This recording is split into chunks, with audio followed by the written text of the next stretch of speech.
με την Τζενάν. Ειλικρινά δεν ξέρω τι να κάνω. Κορίτσια, το μάθημα δεν τελείωσε εδώ όμως. Τι?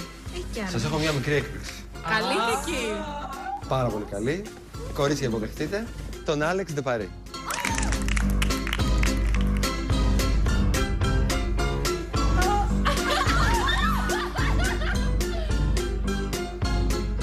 Στο μάθημα παντομήμας γνωρίσαμε ένα παιδί, τον Άλεξ, είναι ηθοποιός, είναι μίμος και γελάσαμε πάρα πολύ μαζί. Ήταν πάρα πολύ αστείος, είναι πολύ ταλαντούχος και μας βοήθησε πάρα πολύ να μπορέσουμε να κάνουμε το κομμάτι της παντομήμας. Είναι ηθοποιός που ποτέ δεν μιλάει. Εκφράζεται μόνο με το κορμί του, με την παντομήμα του. Είναι ένας εξαιρετικός καλλιτέχνης και σήμερα θα σας δείξει πώς και εσείς μπορείτε να χρησιμοποιήσετε το πρόσωπο και το σώμα με τον καλύτερο δυνατό τρόπο, σωστά? Δεν υπήρχε. Γελάσαμε πάρα πολύ. Όντως είχε και έκφραση και κινησιολογία και αυτό που μπορεί να μην μιλούσε, να μην έλεγε ούτε μία λέξη, αλλά καταλαβαίναμε απόλυτα τι ήθελε να πει και διασκεδάσαμε όλες μαζί. Λοιπόν, τραβάς μία από αυτές τις κάρτες και ό,τι γράφει επάνω θα πρέπει να μας το δείξει με παντομήμα.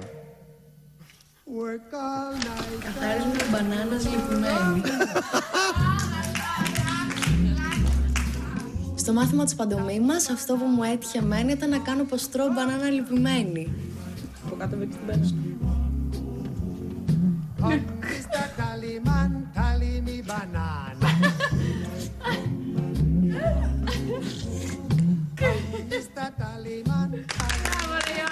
Θέλουμε να κάνεις καράτε τρομαγμένη.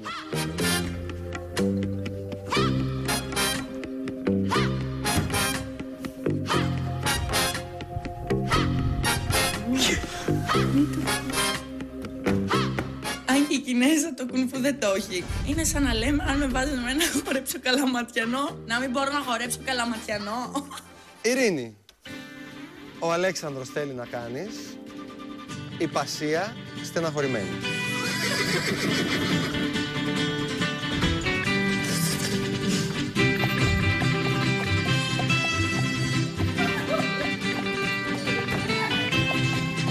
Έτσι, μπράβο. Πάμε! Αυτό είναι. Άρση βαρών θυμωμένη.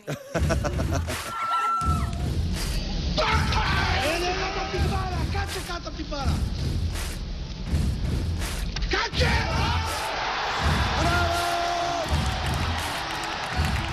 Κατά τη διάρκεια της δοκιμασίας της παντομήμας έπρεπε να κάνω μια κατάδυση στην οποία θα έπρεπε να ήμουν χαρούμενη.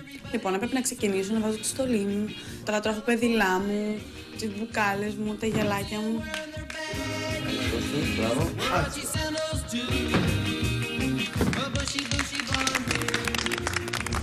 Οι 4 υποψήφιες για να κερδίσουν το φόρεμα της Ορσαλίας Παρθένη είναι 2 από την ομάδα της Υποκριτικής, δηλαδή από την ομάδα της Γεωργίας, και 2 από τον Αλέξανδρο, τον σκηνοθέτη, για το κομμάτι της παντομήμας. Για μένα λοιπόν οι δύο καλύτερες της σημερινής δοκιμασίας ήταν η Τζόρτζια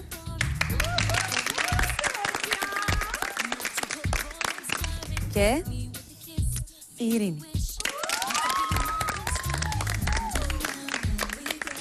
Νίκησα λοιπόν σήμερα και πολύ το χάρηκα.